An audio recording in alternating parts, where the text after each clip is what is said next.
மச்சான் ஹாப்பி பர்த்டேயா. இன்னைக்கு என்னோட பர்த்டேன்னு உங்களுக்கு எப்படி தெரியும்? டேய் நல்லா சின்ன பழகுறோம். எங்களுக்கு இது கூட தெரியாதாடா? மச்சான் உன் பைக் மட்டும் கிடைக்குமாடா? நான் இன்டர்வியூ போயிட்டு வந்து கொடுத்துட்றேன். என் பைக் ஸ்டார்ட் ஆக மாட்டேங்கிறான். டேய் நான் ரொம்ப லாங்ல இருக்கேன்டா, நான் வர லேட் ஆகுமே. நீ என்ன பண்ண, நம்ம பாலகிட்ட பைக் இல்லை. சரி ஓகேடா.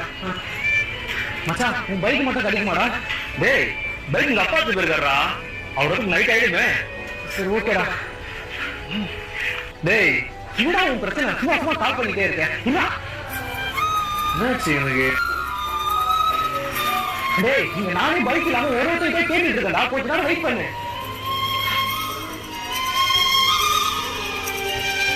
தேங்க்ஸ் மச்சான். அப்ப இருந்த டென்ஷன்ல வந்து பைக் என்னன்னு தோணவே இல்லடா. நீ விட்றா பாத்துக்கலாம். மச்சான் நீ என்னோட பெஸ்ட் ஃப்ரெண்ட்ரா.